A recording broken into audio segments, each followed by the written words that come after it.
Gen X didn't choose privacy. They were trained into it. They're not private because they're cold. They're private because they learned early that nobody was coming to save them.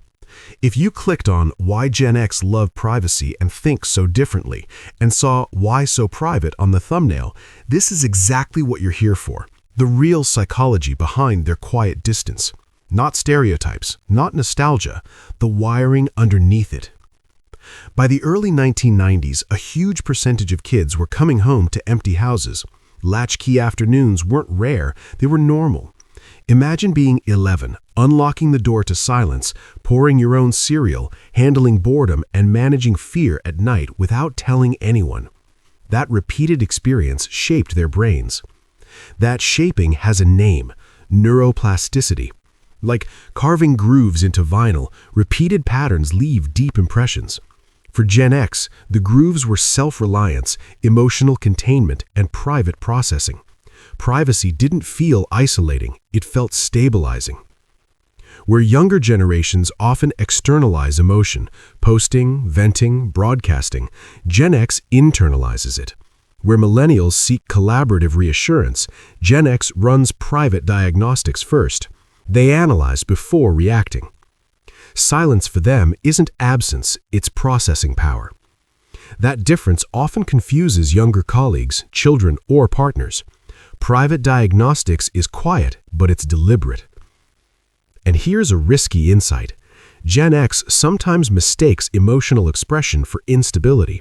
Not consciously, not maliciously, but when composure equals survival, uncontrolled displays trigger caution.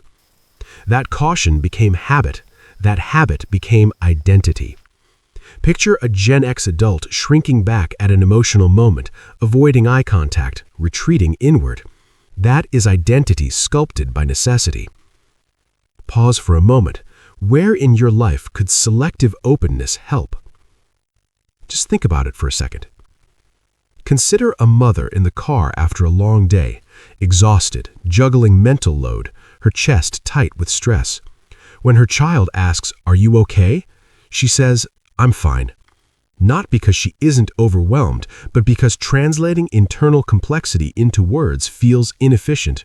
Exposure feels risky. Silence becomes a shield. And her child interprets that distance, wondering if she's loved. That single dynamic captures decades of internalized behavior. The biology backs this up. The HPA axis, the system that regulates stress, adapts to repeated unpredictability. The vagus nerve helps the body return to calm. Years of navigating uncertainty alone trained these systems informally, self-soothing without external aid. Add cognitive dissonance, the gap between what they were told and what they experienced, and you see a mind conditioned to skepticism, quiet evaluation, and measured trust. Oversharing, once dangerous in evolutionary terms, could mean exclusion. Gen X carries that instinct in modern form. Boomers rebelled loudly. Millennials collaborated collectively. Gen Z broadcasts transparently. Gen X endured quietly. They learned that visibility doesn't guarantee safety. Safety must be built internally. Privacy became their currency, skepticism their armor, reflection their default. Silence wasn't absence, it was survival strategy. And that strategy still shapes how they think differently today. Yet every strength has a shadow. That mother in the car, that adult shrinking from emotion, that careful observer, these behaviors also isolate. The shield that once protected can now prevent connection. Children interpret restraint as distance. Partners interpret composure as detachment. Colleagues misread quiet deliberation as disinterest. Gen X isn't emotionally shallow, they're emotionally compressed. Feelings are managed, not displayed. Managed like inventory. But there's hope. Neuroplasticity works both ways. The same systems that built restraint can build selective openness. One shift is practicing precise emotional language. I'm stressed. I'm frustrated. I feel overwhelmed.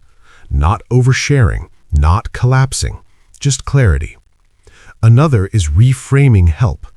Asking for support isn't weakness, it's strategic cooperation.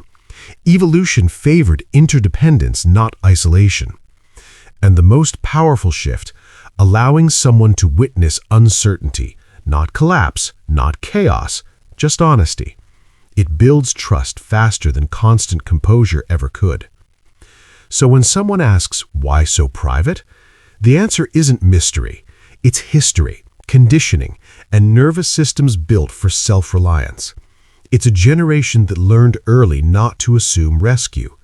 It's a generation that thinks differently because they were trained to endure quietly, analyze deeply, and conserve emotional energy. That private processing is their cognitive signature. If you're Gen X watching this, reflect on where your privacy has protected you and where it may limit connection. Not to change who you are, but to expand understanding. If you're younger, trying to understand a Gen X parent, partner, or boss, consider this. What if their silence isn't disinterest, but discipline? What if restraint is skill, not coldness? Gen X doesn't need to be louder, but the world may need to understand quiet strength better. If you're Gen X, comment armor below. If you're Millennial or Gen Z and you've ever struggled to read a Gen X person emotionally, comment signal. Let's make the invisible visible. Because the real question was never, why are they so private? It was, what did that privacy build? And maybe, just maybe, it built a quiet strength the world doesn't always recognize, but quietly depends on, whether they know it or not.